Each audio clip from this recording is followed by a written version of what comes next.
even though he was. He was in fact instructed by Adam to not reveal his identity as a prophet of Allah, so as not to face the same fate as his elder brother Habil. So he concealed the secrets of prophethood. He refused to let Qabil in on the fact that he was a messenger from God, so as to protect the office of prophethood. The Imam then goes on to say that other prophets also practiced taqiyya. For example, he says Ibrahim practiced taqiyya. Can you think of where Ibrahim practiced taqiyya? Well, he actually did so on more than one occasion.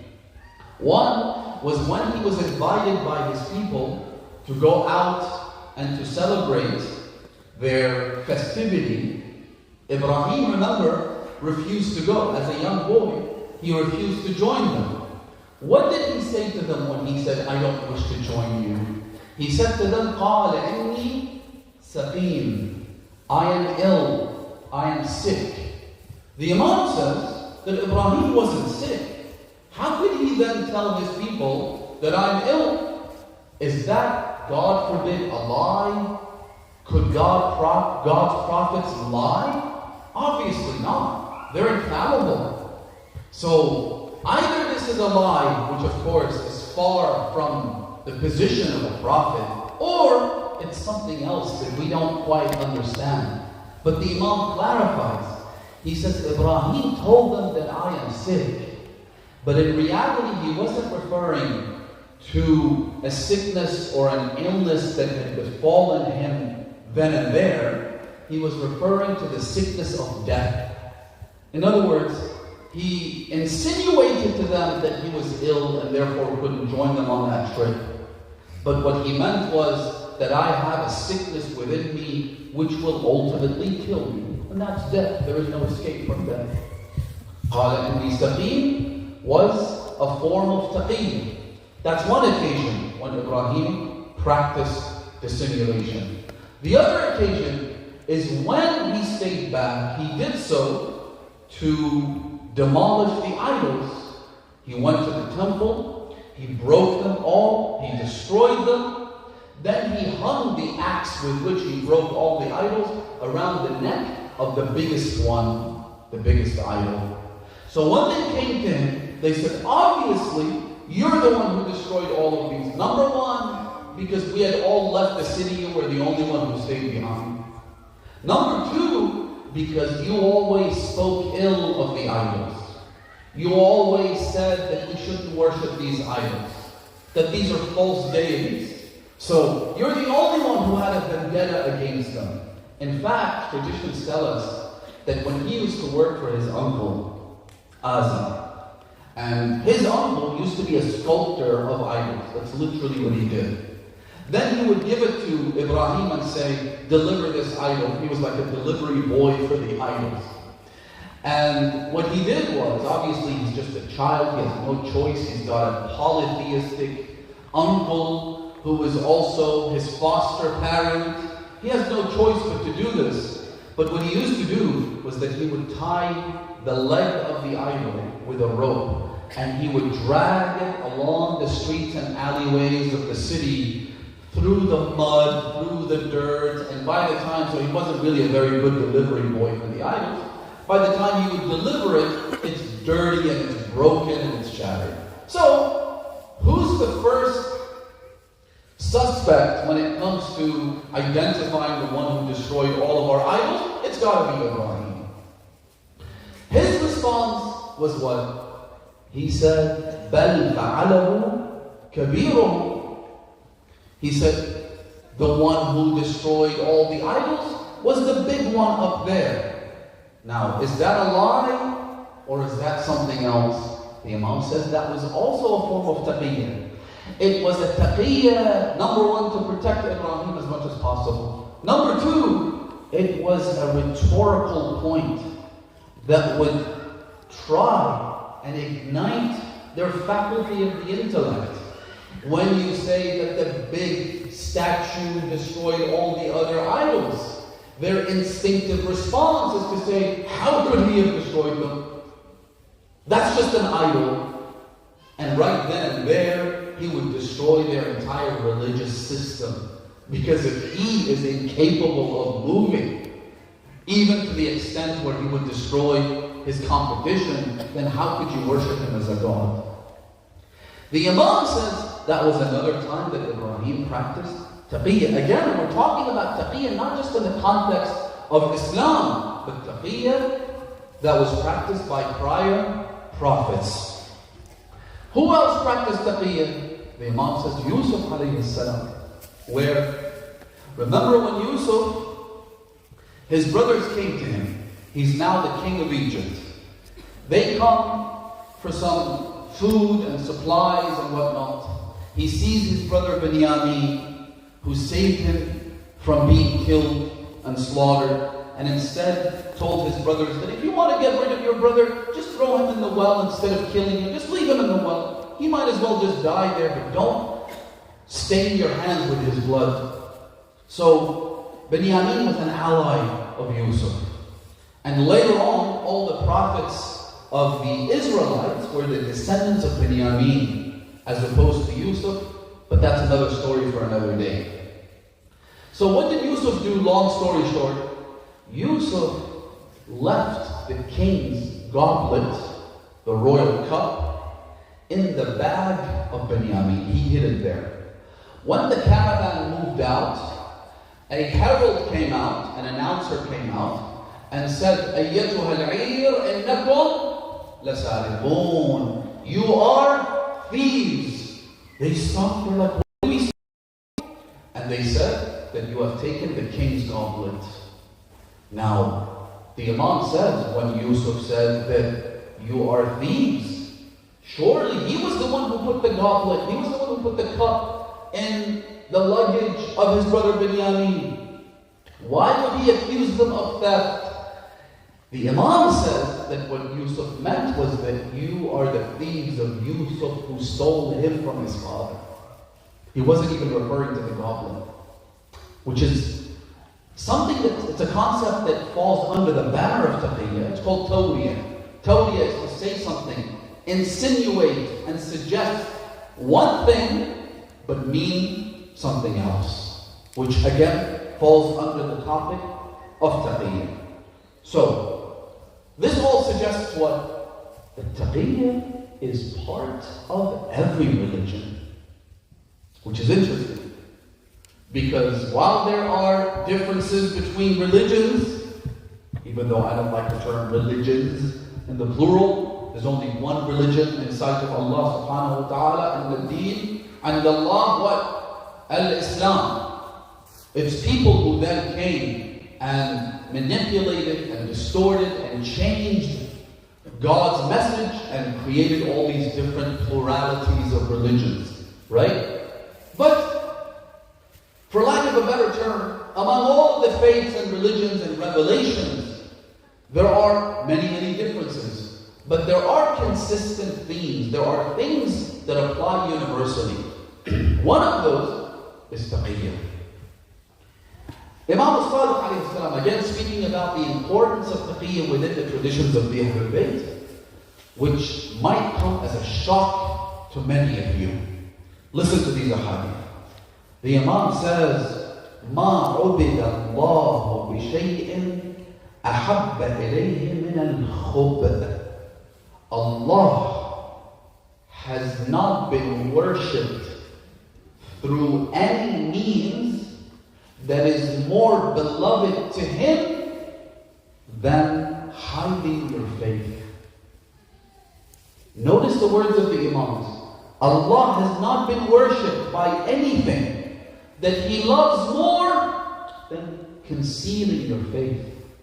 Al-khub is to hide something. So they asked the Imam, Mal-khub, what does that mean? The Imam said, At-taqiyya, which reinforces the notion. What else? I'll move down the list very quickly. Imam Sadiq once again says, إِنَّ تِسْعَةَ أَعْشَارِ الدِّينِ فِي التَّقِيَّةِ. 9/10 of religion is in taqiyya. Which means that taqiyya, as I said earlier, isn't something that falls in the periphery of religious instructions.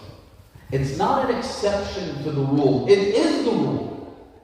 And that's a critical point to keep in mind. Sallu ala Muhammad wa alihi.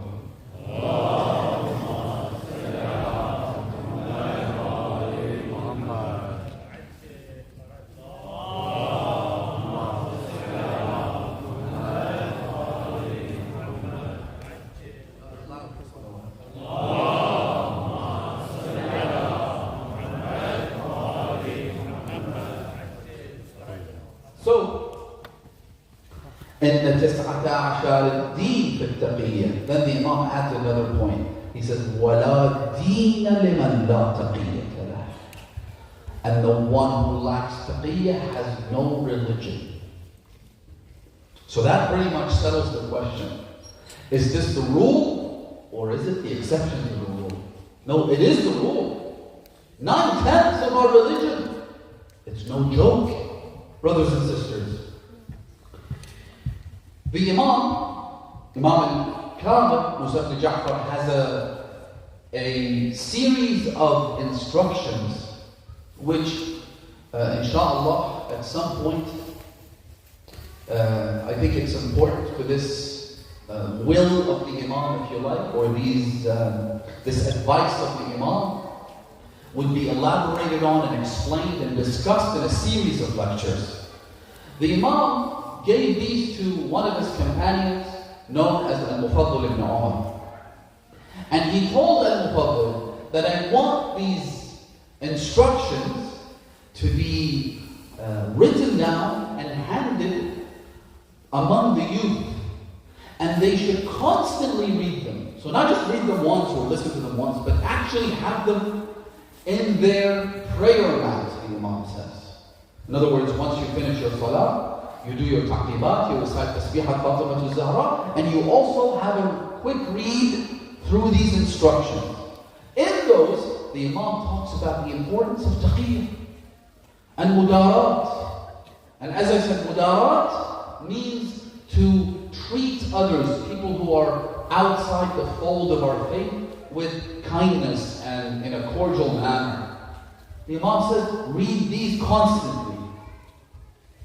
What else? The Imam says in that wasiyah, he says, إِذَا عَمِلْتَ بِالتَّقِيَّةِ, if you practice dissimulation, فَإِنَّهَا الْحُسْنُ الْحَصِينُ, it is the protective shield.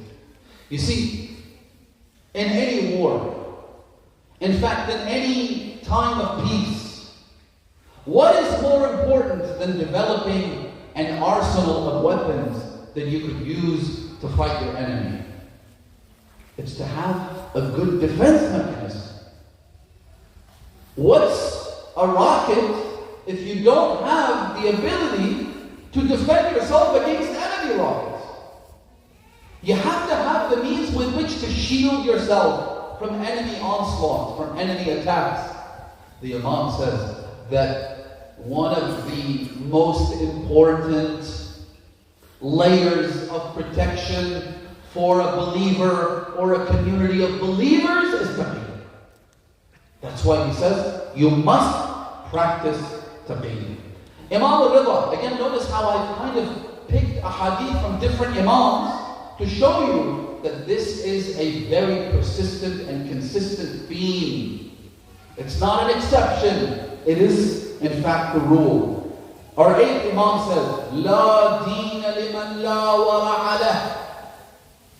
The one who lacks piety,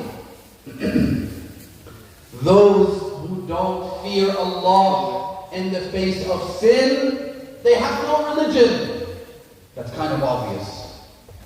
If anyone who is faced with a sinful act finds themselves slipping right into that trap, where is your religion? Where is your piety? Where is your fear of God's retribution? La deena liman la wara'a lah. The Imam then says, wala imana liman la taqiyyata lah. And the one who does not have taqiyya, does not practice taqiyya, has no faith in their heart.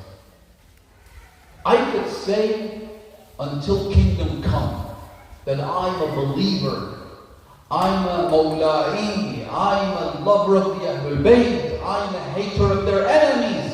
I could say that all I want. The Imam says, if you don't practice taqiyya, it's all a lie. It's a show. It's a means to get likes and views, is what that is.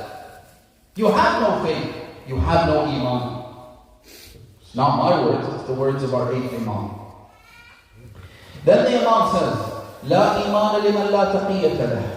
Then he refers to a verse in the Quran. This is stunning, brothers and sisters. The verse in the Quran, which many of you are familiar with, Allah subhanahu wa ta'ala says, إِنَّ أَكْرَمَكُمْ عِنْدَ اللَّهِ. What is it? أَتْقَاكُمْ, right? You've all heard the verse, and you know the translation. It means, verily, those who are most honored with Allah are who? أَتْقَاكُمْ. How is أَتْقَاكُمْ translated? It's translated as the one who possesses more piety, taqwa. Imam al-Rida alayhi salam translates the verse, or perhaps more accurately, I should say, the Imam practices ta'weel of the verse in a different way. He translates the verse, the word taqwa, into taqiyya. He says, إِنَّ أَكْرَمَكُمْ عِنْدَ اللَّهِ أَعْمَلَكُمْ بِالتَّقِيَّةِ. The one who is most honored in sight of Allah is the one who practices taqiyya the most. Allahu Akbar.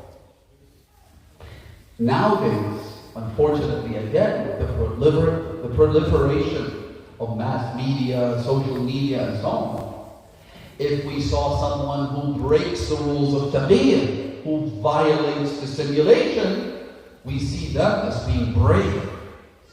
We see them as being courageous. Whereas the Imam is saying, no. The one who practices taqiyya that you might perceive as being a coward, he is most honored in the eyes of Allah subhanahu wa ta'ala. You see how the mechanism with which we evaluate people has been turned over on its face. Then he says, the Imam speaks about the importance of taqiyya. Then he's asked a question, which again is quite relevant. You hear it nowadays. They say to the Imam, until when? How long do we have to keep practicing taqiyya? We've been doing it for 14 centuries. Isn't it high time that we express ourselves, that we come out as the true, courageous, brave followers of the Ahlul Bayt, speak our minds? We now have the means, don't we? We now have the strength, we have the numbers. How long do we have to keep doing this? Isn't it time that we stop this humiliation? They're killing us anyway. You've heard these things. So they say to the Imam, but how long? Now, before I tell you the Imam's answer, I want you to think about the fact that Imam al-Rida was what exactly at the time? Imam al-Rida, was he in prison? Is that why he said the most honored one in the eyes of Allah subhanahu wa ta'ala is the one who practices taqiyya the most? Was he in some kind of military fortress? The Imam was the crown prince. In other words, at least on face value, the Imam wasn't in some kind of imminent danger. Yes, he was in danger. Ultimately, he was assassinated. He was poisoned to death. But at least, at face value, it wasn't like that. So they asked him, how long do we have to keep doing this? The Imam said, إِلَى يَوْمِ الْوَقْتِ الْمَعْلُومِ يَوْمَ خُرُوجِ قَائِمِنَا, until the day that has been predetermined, the day of the rise of the Mahdi. Meaning that taqiyya never stops. Not until that day. In fact, we have a hadith in which the Imams say, كُلَّمَا اقْتَرَبَ هَذَا الْأَمْرِ. The closer this affair, this matter gets, meaning the rise of the Imam, كُلَّمَا كَانَ أَشَدَّ لِلتَّقِيَّةِ. أَشَدَّ لِلتَّقِيَّةِ could be translated in different ways. Either the Imam is saying taqiyya becomes harder, becomes more difficult, or it could be the more important it becomes, the more critical taqiyya becomes. And both would be accurate. And it could be both. Until the rise of the Imam himself. Then the Imam adds another incredible caveat. He says, because taqiyya has to continue until the rise of the 12th Imam, فَمَنْ تَرَكَ التَّقِيَّةَ قَبْلَ خُرُوجِهِ فَلَيْسَ مِنَّا. So whoever abandons taqiyya before the rise of the 12th Imam is not one of us. As if this wasn't clear enough or obvious enough by all the previous hadith that I quoted, where the Imams say the one who doesn't practice taqiyya has no faith or religion. But this makes it even more obvious.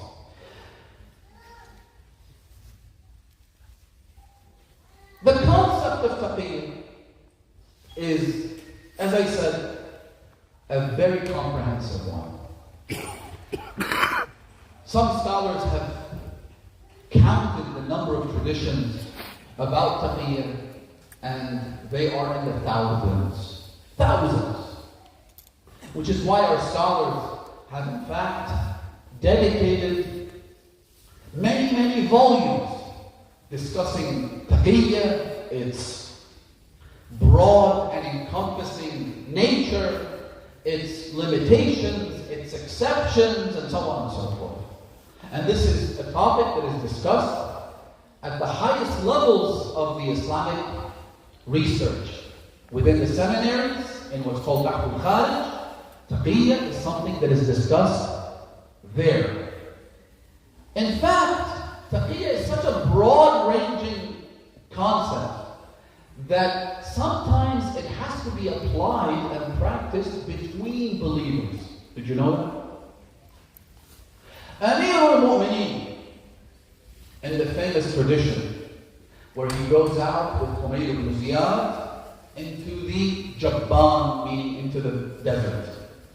And he says certain things to Humayd ibn Ziyad, that famous hadith about which the Imam says, الناس ثلاثة, there are three kinds of people, فعالم رباني ومتعلم على سبيل نجاة وهمج رعاع. Either they are righteous and pious scholars, or they are seekers of knowledge on their way to achieving salvation, or they are a flock of animals, or flies buzzing over the nostrils of a goat. In other words, people who aren't seekers of knowledge and who are not righteous scholars themselves, what could they possibly be? They're lost. They're like sheep, right? That famous hadith begins with a statement which I want you to think about. Amir al-Mu'mineen takes Humayd, who was one of his most, trusted confidants.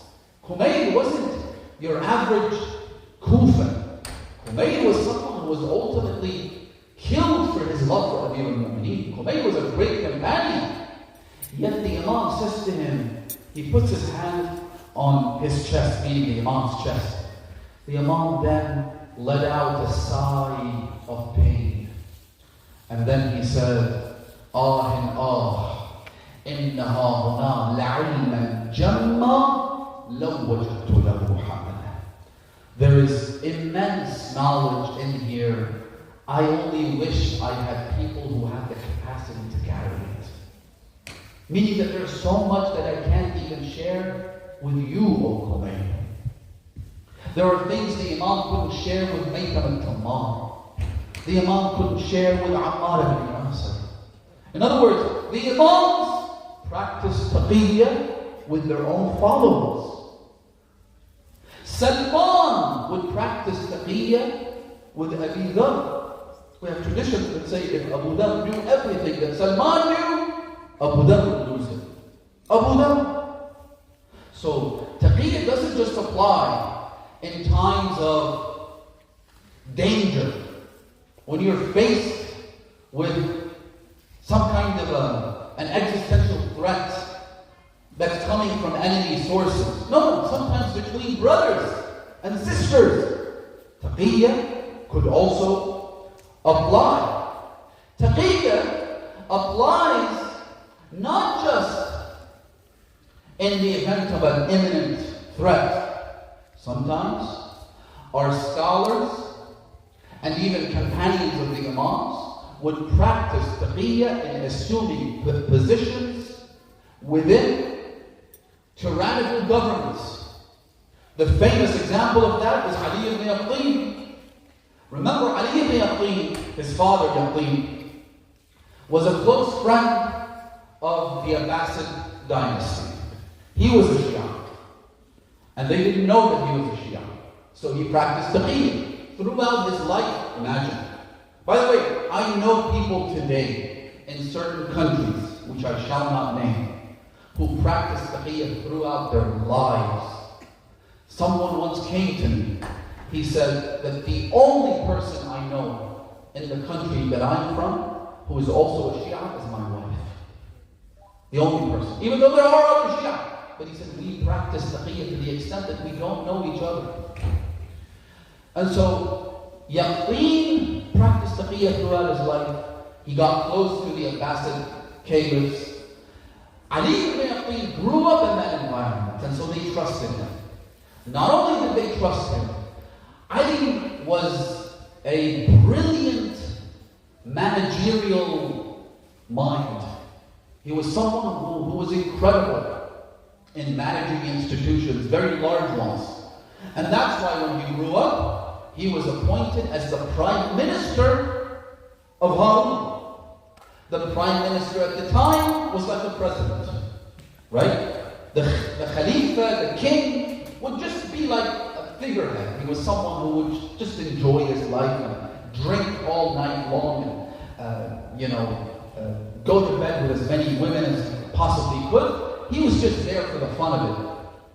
But the one who ran the day-to-day business of an empire that spanned 50, 60, 70 countries of the day was Ali ibn Yaqin. Ali ibn Yaqin sends a letter to Imam Hussain Jafar. He says to him, Ya ibn Rasulullah, لَقَدْ ضَاقَ صَدْرِي مِنْ خِدْمَةِ هَؤُلَاءِ الطُّغَاةِ. My chest is weighing down on me from being in the service of these tyrants. If you give me permission to resign, I have a little bit of money that I've saved up. I will go buy myself a small house in Kufa somewhere and live out the rest of my days. I don't want to be in this position. Remember, he's resigning from the highest political office of one of the biggest empires that history has ever witnessed. Will you give me permission to resign from this? I don't want to be in the presence of these filthy animals. The Imam said to him, La ujibu lak. No, I will not give you permission. Incidentally, one day the Imam wrote to him. He wrote a letter which was very odd as far as Ali ibn Yaqin was concerned. He said to him, من موسى بن جعفر إلى علي بن يقين, today I want you to perform wudu and do so like this. Wash your face, then wash your hand from your fingertips down to your elbow, then wipe your head, and then wash your legs, your feet. Wash them, not wipe them. Ali ibn Yaqin, as the obedient follower of his Imam, he did exactly as he was told. Later, it turned out that Yahya al-Barmaki, who was one of the advisors of Harun, had told Harun that, look, your prime minister is a Shia of Musa ibn Ja'far. And if you want the proof of that, simply observe him in secret while he performs wudu. So Harun was hiding, observing Ali ibn Yaqin to see how he would perform wudu. He did so in this manner as a form of taqiyya.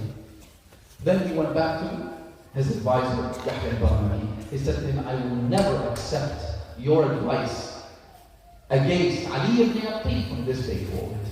You liked him. You said he's a Shia. I just saw him perform wudu just like the rest of us.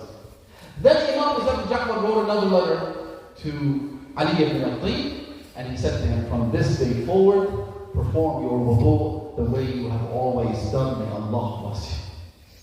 So, Ali ibn Abi assumes the position of the premiership of Harun because of taqiyya. He said to the Imam once, said to him, Ya Rasulullah, I don't want to be here. The Imam said, no, ittaqillah. Fear Allah. He said, what do you mean, Ya Rasulullah? He said, you are meant to be here to protect the affairs of my followers. I want you to look after my Shia. That's one example. But there are many, many others. For instance, you have the likes of Al-Khaja Nasir al-Din al-Tusi, who happened to exist and live in one of the most critical times, the fall of the Abbasid Empire and the Mongol invasion of Iraq and the Muslim world. At this critical juncture, when the Mongols came, and these were barbaric savages, they would kill at a heartbeat. They took all the contents of the libraries of Baghdad, threw them all in the river Tigris, turning the water into dark blue from all the ink. They burned down libraries and religious institutions and mosques. They were Buddhists. They destroyed the most important institutions within the Muslim world because they were savages. Khaja Nasir al-Din al-Tusi, he played this incredibly smart role in which he neutralized the Mongols as well as the Abbasids prior to him, and ensured that within a few generations the Mongols not only became Muslim but became Shia. How often do you find an invading army, a colonial force, that assimilates into the local culture, not the other way around? And that was all through the genius of our scholars, through taqiyya. The way our scholars would address these people might make many of you uncomfortable. If I actually read to you what the likes of Ayyam al-Majlisi, for example, would say to the Safawi rulers of his day, it would make you uncomfortable. I guarantee you. You'd be like, come on, you're taking this way too far. You don't have to say this. Like, you can say whatever you want, but then for you to say that I hope that the Safawi Empire lasts until it hands over the mantle of government to Imam al-Mahdi, that's kind of taking a step too far. Ayyam al-Majlisi would in fact pray to Allah and say that I pray and hope and even think that this dynasty will last until the rise of the 12th Imam. The way they addressed these rulers was something that would make many of us icky. Which is why you have the likes of Ali Shari'ati, who speaks about Ayyam al-Majlisi. And he says that these people didn't follow the Alawi Tashayyu'. He says, he calls it the Safawi Tashayyu'. He's got a whole book about it. He says the Safawi Tashayyu' is what the likes of Majlisi had, which was a pacifist, assimilationist form of Tashayyu' where you would give in to these rulers and give them their rubber stamp of approval so they get to rule and they get to enjoy themselves and they get to wreak havoc, right? That's not the Tashayyu' of Ali ibn Abi Talib. He says the Tashayyu' of Ali ibn Abi Talib was that of Abu Dhar, right? He says Abu Dhar came out and spoke out against the third Khalifa. That's the true Tashayyu'. Who says that? Ali Shari'ati. However, he couldn't be farther from the truth. Why? Number one, if you're going to cherry pick and say, oh, Abu Dhar is the example we need to follow. Well, what about Salman? In fact, what about Amir al-Mu'mineen? If Abu Dhar is the only path and the only example for emulation, well, Abu Dhar lived in the time of Amir al-Mu'mineen.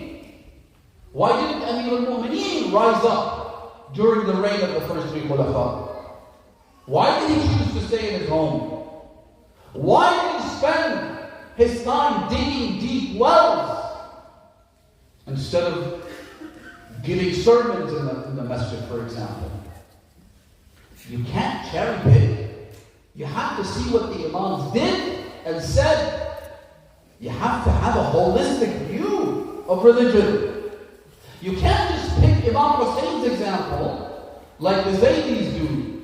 Zaydis' famous quote that you hear and you see in Zaydi literature is that an Imam isn't the one who sits in his home. An Imam is the one who rises with the sword, يَأْمُرُ بِالْمَعْرُوفِ وَيَنْهَى عَنِ الْمُنْكَرِ. But that's something we don't subscribe to. We have to follow the example of our own Imams as well as their instructions, their teachings. So, to say that Allamatul Majlisi was a sellout is one of the filthiest and worst crimes of the likes of Ali Shari'ati. He was driven by his left-wing Marxist background, right? He was a graduate of the Sorbonne in Paris. He even openly says that my teacher was a Jewish communist individual, and so he had this kind of left-wing ideology, topple regimes, revolutions, martyrdom, this, that, without having a holistic view of religion. So, you had a lot of people like Ali ibn Yaqeen, Qadi Ullah Shushtari, may Allah bless his soul. I talked about him in a previous Fatimiyya about 2 years ago under the title, the lecture title was The Martyrs of Virtue. Learn about Qadi Ullah Shushtari, or Tustari as he's called in Arabic. Learn about what he did. Learn about the positions that he assumed within non-Shi'i governments and the services he was able to offer because of that. Just like Allama al-Majlisi and others. I'll conclude with one of the most shocking examples of taqiyya before I wrap up.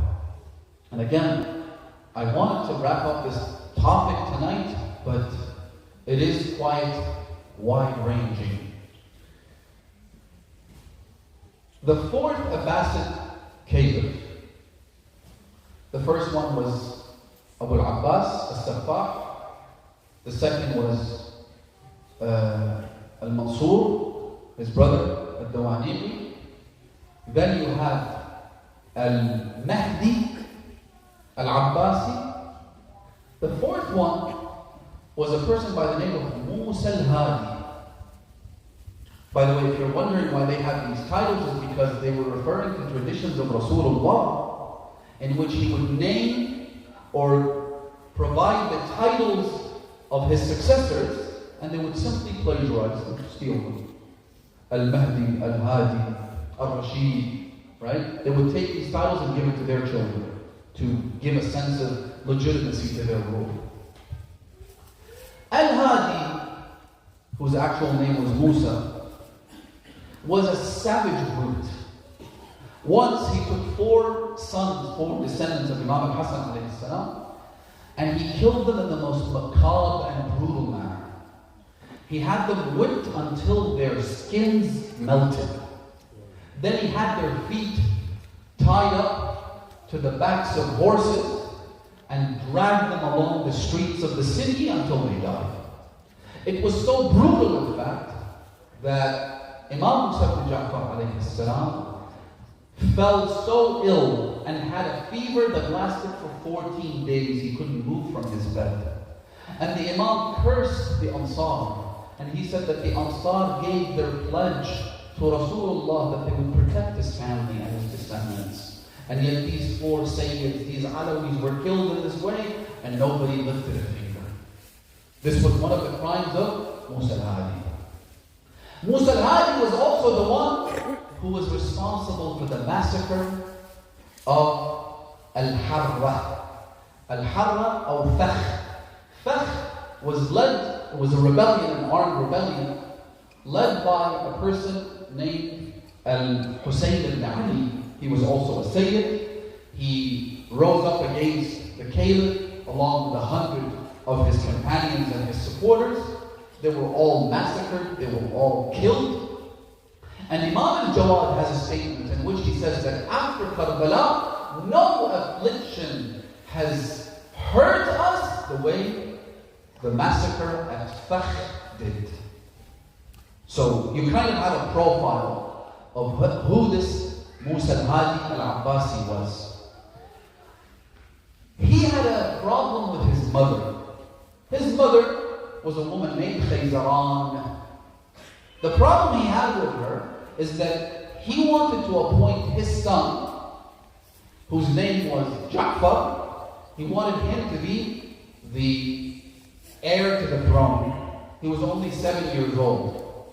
His mother Khayzaran didn't want this person to become the successor. Instead, she wanted her other son, Harun, to become the successor. She didn't want to be the second lady. She wanted to be the first. So, eventually, historians say that she fed her own son poison, then she suffocated him with a pillow and had him killed.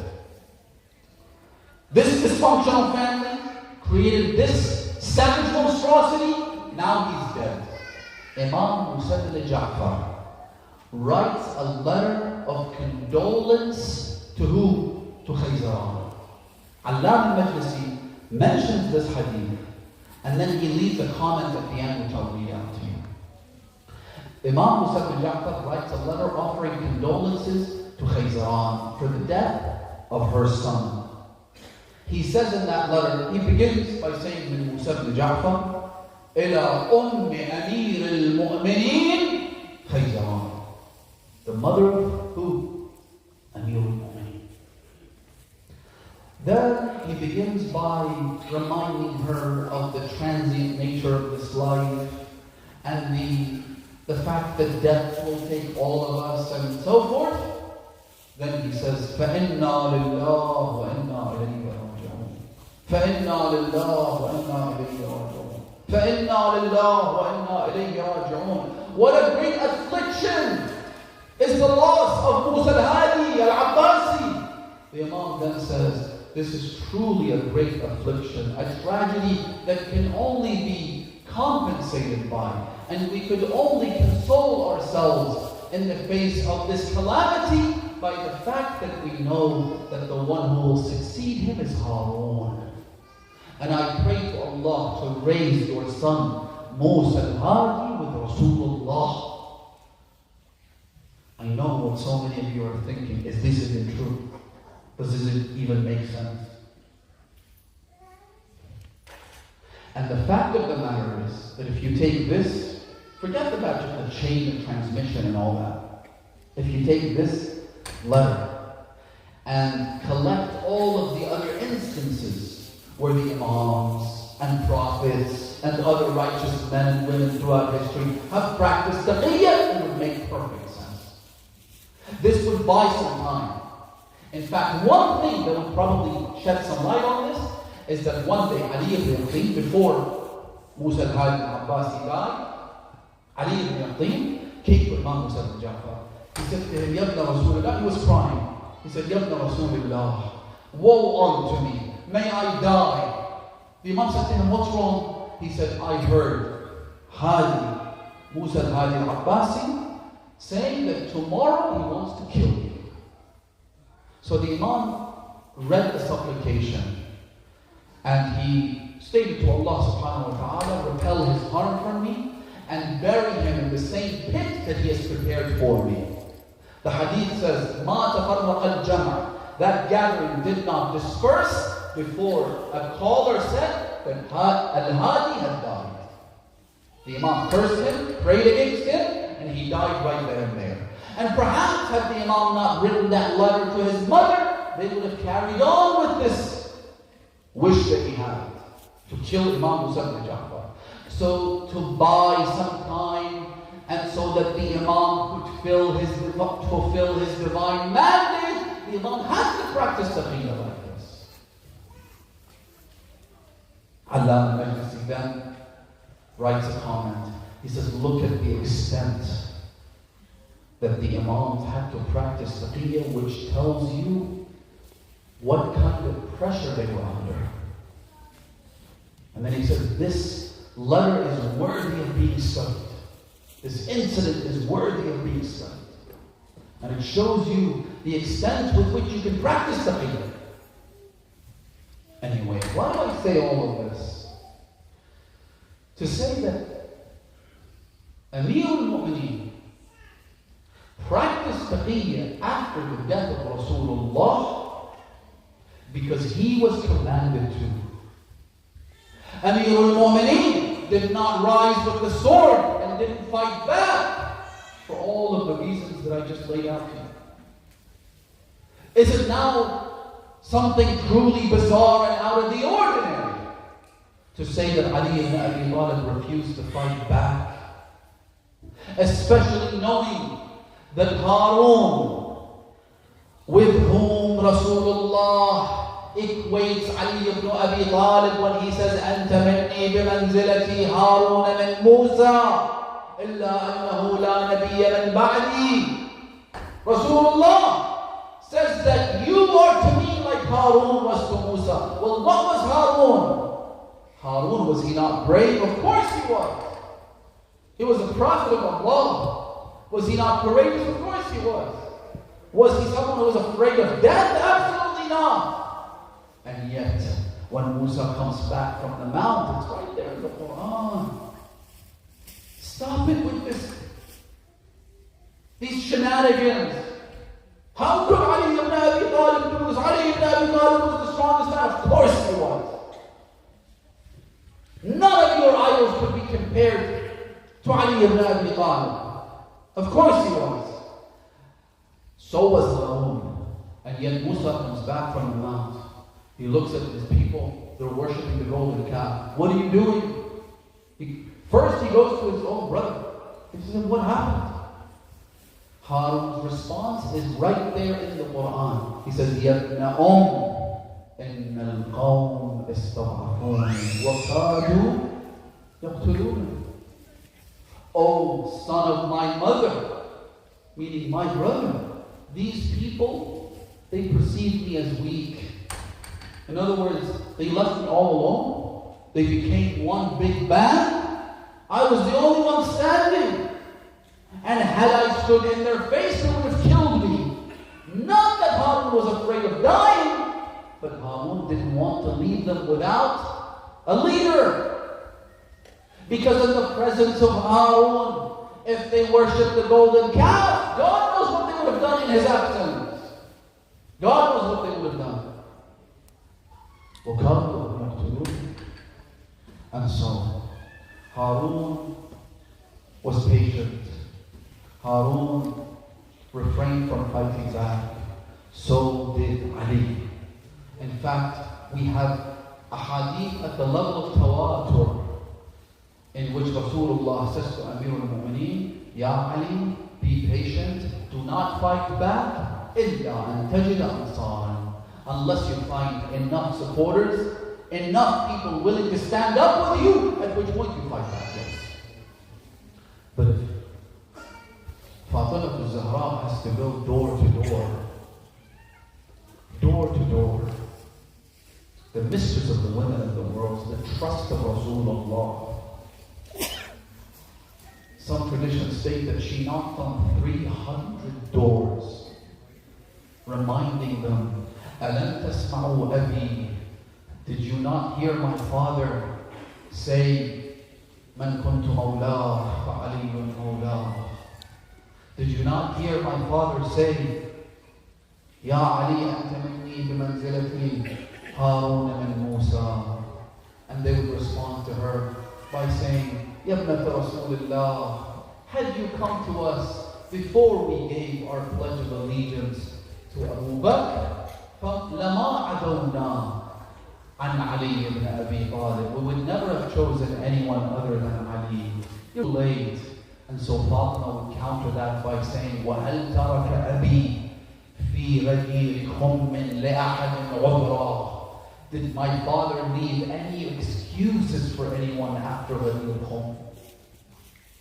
You gave your pledge in Ghadir. It's not that this pledge of allegiance came in a vacuum.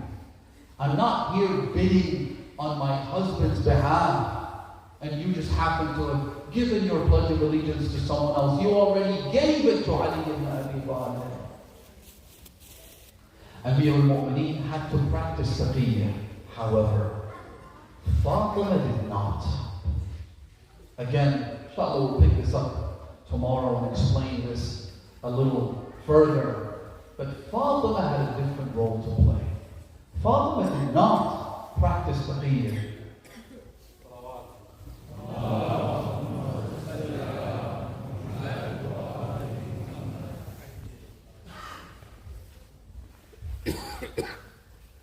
Why didn't Fatima do taqiyya? Because when the very essence of Islam is in danger, taqiyya doesn't apply anymore. When silence means that the very message, the very core of God's religion is going to be forgotten and obliterated, someone has to speak out. Someone has to speak the truth. And boy, did Fatima al-Zahra speak the truth. The way she addressed those people was not just about saying that you stole my inheritance. No. You know what she said? Read her sermon. Fatima al-Zahra spells it out in no ambiguous terms, in the clearest possible manner. She says, يَا ابْنَ أَبِي قُحَافَةَ أَفِي كِتَابِ اللَّهِ أَن تَرِثَ أَبَاكَ وَلَا أَرِثَ أَبِي. Oh, son of Abu Quhafa, do you find this in the Quran that you get to inherit your father and I don't get to inherit my father? In every country, in every culture, in every legal system, when someone dies, their children get a part of the estate. There might be taxes involved, there might be laws that apply, sure. But the heirs, the children, the family of any individual, they get something. And yet this is the only time in all of human history that the family of an individual who is deceased gets nothing. Then she says to him, أَفَحُكْمَ الْجَاهِلِيَّةِ تَبْغُونَ? Are you trying to restore the Jahiliyyah? What worse way could Fatima al-Zahra address them with? You are the custodians of Jahiliyyah. You are the ones trying to restore idol worship, she says to them. Which is the exact opposite of it. In other words, Fatima spoke out so that Ali doesn't have to. Fatima became a shield for Amir al-Mu'mineen.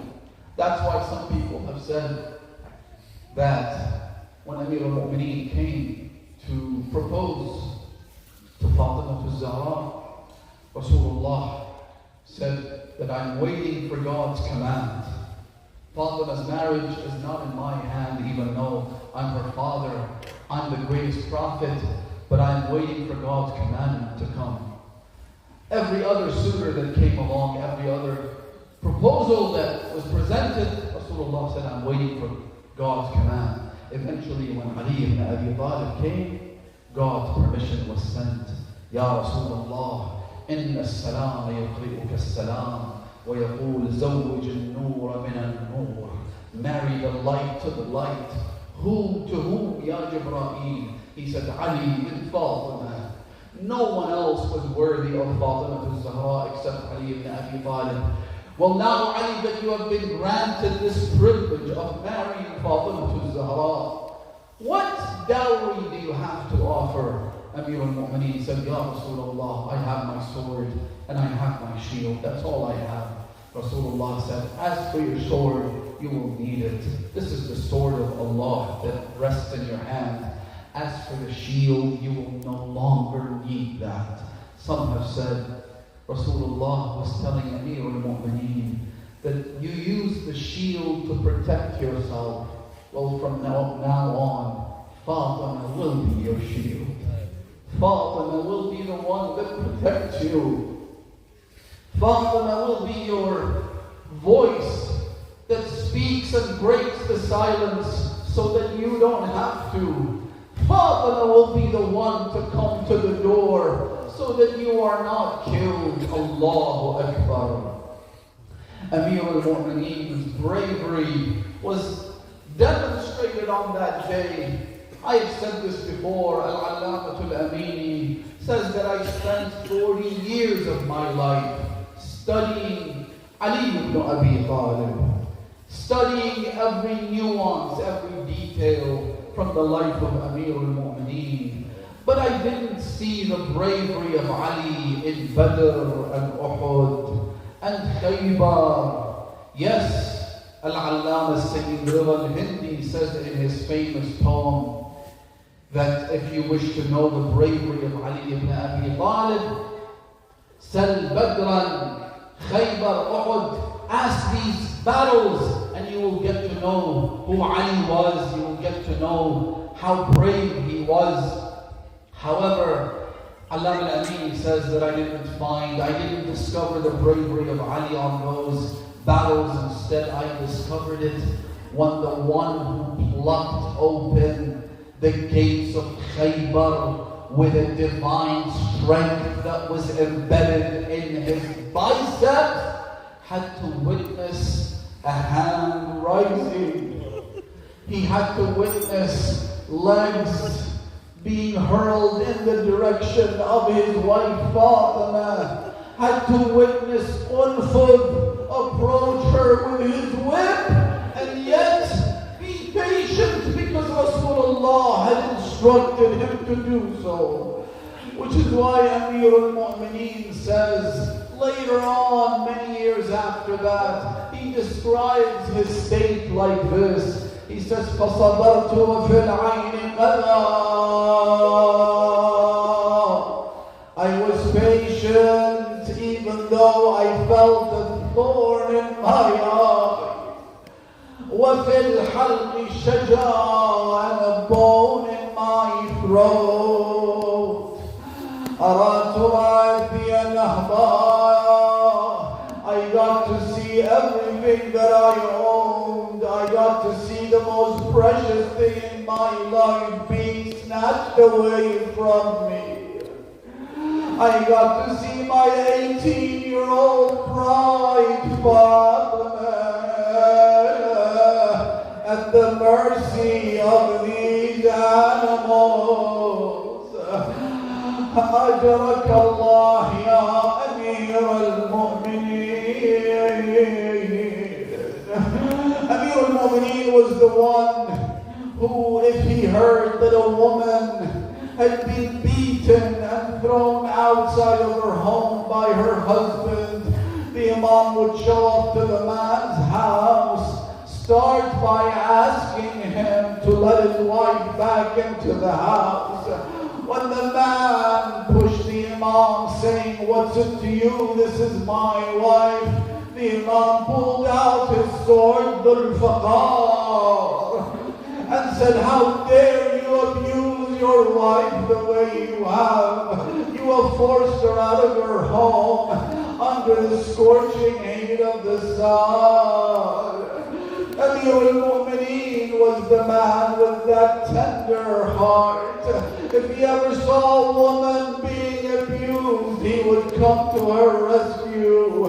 So now imagine what the Imam is going through. بأبي أنت وأمي يا أبا الحسن. Al-Bukhari makes a staggering admission in his book Sahih al-Bukhari. What does he say? You know that one of the names of the day of Qiyamah is Yawm al-Jathiyah. Al-Jathiyah means when someone comes and sits on their knees. then they raise their hands like this, which is the ultimate gesture, the ultimate posture of destitution. When you want to pray to God on Laylatul Qadr, you get to do this as well. Sit on your knees and raise your hands like a poor beggar. The day of Qiyamah is called Al-Jafiyah because this is how people will sit before Allah subhanahu wa ta'ala. Al-Bukhari mentions a statement which is truly painful. It's a damning admission by Bukhari. This is something we need to ask our opponents about. Why does Ali say this here and it's in your own books? Amir al-Mu'mineen says, أنا أول من يجدو أمام الرحمن أخاصم يوم القيامة. On the day of judgment, I am the first person to sit on my knees and raise my hands and say, oh Allah, they oppressed me. In other words, I will ask God, I'll be the first person to be allowed to use that moment and say I was oppressed and I couldn't do anything about it. Imam al-Sadiq says, أول من يحكم فيه. What does Amir al-Mu'mineen ask for on that day? The Imam elaborates. He says, أول من يحكم فيه المحسن ابن علي. The first trial that will be held on the day of judgment is that of Muhsin, the son of Ali and Fatima. رحم الله من نادى ومحسنا ومظلوما وشهيدا وعليا وفاطمة. What happened on that day? Even Fatima, she knows how sensitive Ali is to every other oppressed woman. So imagine what would happen to him if he saw what happened to his wife Fatima. And so when she was surrounded by those savages, instead of calling on her husband Ali, she screamed, Ya Allah, إليك فخذيني فقد والله أسقطوا ما في أحشائي. Father, come to me before Ali arrived and sees what's happened. Father, come and see they have miscarried my son Muhsin. Then she turned to Rasulullah and said, Abatah ya Rasulullah, ahakada yuf'alu bihabibatik. Look at what they're doing to your sweetheart.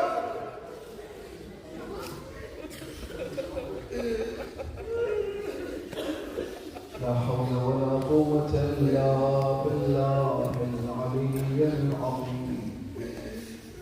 إنا لله وإنا إليه راجعون. وسيعلم الذين ظلموا أي منقلب ينقلبون والعاقبة للمتقين. إلهنا سيدنا مولانا, we ask you in the most beloved name to you, that of Fatima al-Zahra.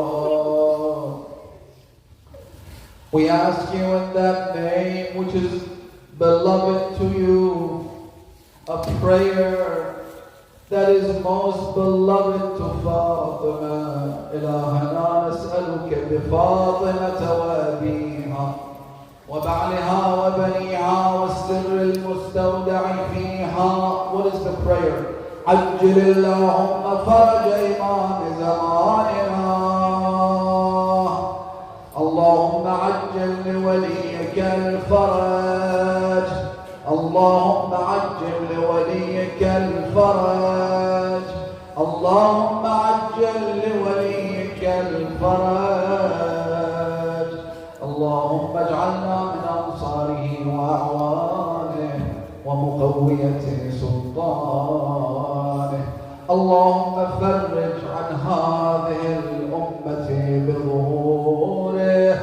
اللهم فرج عن كل مكروب, every oppressed, every afflicted, everyone who is going through tribulations and pains.